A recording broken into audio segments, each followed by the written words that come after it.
नमस्कार साथियों, मैं अनीता श्रीवास्तव आपका हार्दिक अभिनंदन करती हूँ। श्रीमद् वाल्मीकि रामायण में आज का प्रसंग है श्री राम का लक्ष्मण के रोष को शांत करके भरत के सद्भाव का वर्णन करना, लक्ष्मण का लज्जित हो श्री राम के पास खड़ा होना और भरत की सेना का पर्वत के नीचे छावनी डालना। लक्ष्मण भरत के प्रति रोषावेश के कारण क्रोधवश अपना विवेक खो बैठे थे। उस अवस्था में श्री राम ने उन्हें समझा बुझाकर शांत किया और इस प्रकार कहा, लक्ष्मण, महाबली महान उत्साही भरत जब स्वयं यहाँ आ गए हैं, तब इस समय यहाँ धनुष अथवा ढाल तलवार से क्या काम है। लक्ष्मण, पिता के सत्य की रक्षा के लिए प्रतिज्ञा करके यदि मैं युद्ध में भरत को मारकर उनका राज्य छीन लूं तो संसार में मेरी कितनी निंदा होगी। फिर उस कलंकित राज्य को लेकर मैं क्या करूंगा। अपने बंधु बांधवों या मित्रों का विनाश करके जिस धन की प्राप्ति होती हो वह तो विष मिश्रित भोजन के समान सर्वथा त्याग देने योग्य है, उसे मैं कदापि ग्रहण नहीं करूंगा।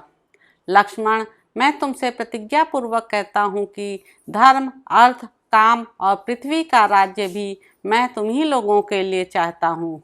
सुमित्रा कुमार, मैं भाइयों के संग्रह और सुख के लिए ही राज्य की भी इच्छा करता हूँ और इस बात की सच्चाई के लिए मैं अपना धनुष छूकर शपथ खाता हूँ।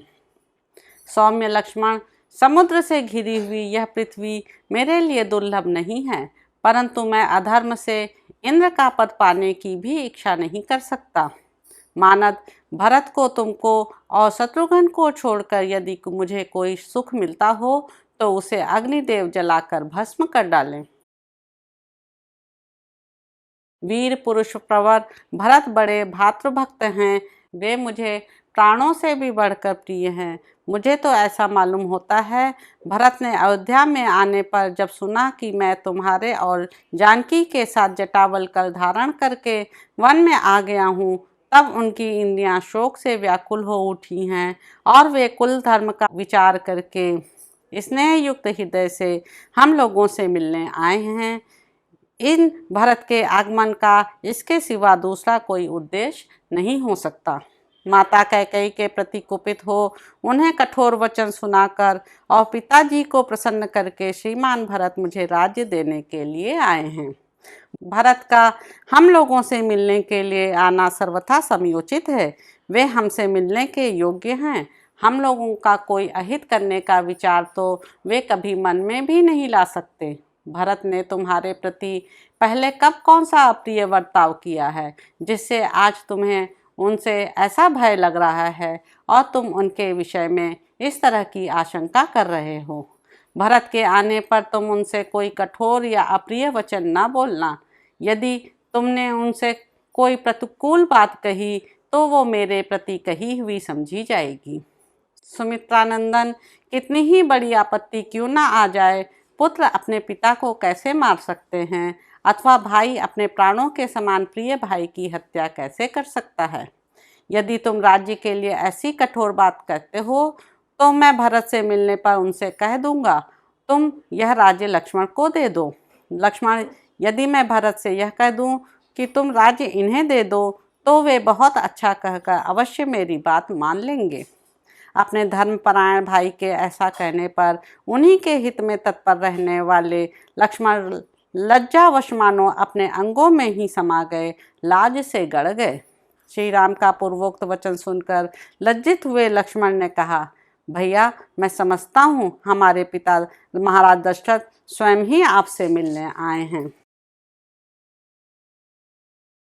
लक्ष्मण को लज्जित हुआ देख श्री राम ने उत्तर दिया, मैं भी ऐसा ही मानता हूँ कि हमारे महाबाहु पिताजी ही हम लोगों से मिलने आए हैं, अथवा मैं ऐसा समझता हूँ कि हमें सुख भोगने के योग्य मानते हुए पिताजी वनवास के कष्ट का विचार करके हम दोनों को निश्चय ही घर लौटा ले जाएंगे।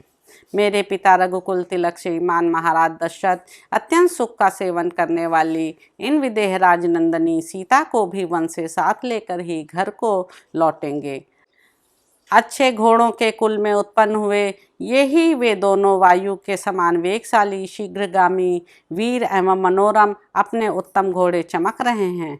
परम बुद्धिमान पिताजी की सवारी में रहने वाला यह वही विशालकाय शत्रुंजय नामक बूढ़ा गजराज है जो सेना के मुहाने पर झूमता हुआ चल रहा है। महाभाग, परंतु इसके ऊपर पिताजी का यह विश्वविख्यात दिव्य श्वेत छत्र मुझे नहीं दिखाई देता है। इससे मेरे मन में संशय उत्पन्न हो रहा है। लक्ष्मण, अब मेरी बात मानो और पेड़ से नीचे उतर आओ। धर्मात्मा श्री राम ने सुमित्रा कुमार लक्ष्मण से जब ऐसी बात कही, तब युद्ध में विजय पाने वाले लक्ष्मण उस शाल वृक्ष के अग्रभाग से उतरे और श्री राम के पास हाथ जोड़कर खड़े हो गए। उधर भरत ने सेना को आज्ञा दी कि यहाँ किसी को हम लोगों के द्वारा बाधा नहीं पहुँचनी चाहिए। उनका यह आदेश पाकर समस्त सैनिक पर्वत के चारों ओर नीचे ही ठहर गए। उस समय हाथी, घोड़े और मनुष्यों से भरी हुई इक्ष्वाकुवंशी नरेश की वह सेना पर्वत के आसपास की 1.5 योजन भूमि घेर कर पड़ाव डाले हुए थी। नीतिज्ञ भरत धर्म को सामने रखते हुए गर्व को त्याग कर रघुकुल नंदन श्री राम को प्रसन्न करने के लिए जिसे अपने साथ ले आए थे, वह सेना चित्रकूट पर्वत के समीप बड़ी शोभा पा रही थी। तो इस प्रकार साथियों, अयोध्या कांड में निहित 57वां सर्ग यहाँ पर समाप्त होता है। आशा है आपको यह अच्छा लग रहा होगा। आप मेरे YouTube चैनल संवाद विद अनीता को लाइक करें, शेयर करें, सब्सक्राइब करें। धन्यवाद साथियों।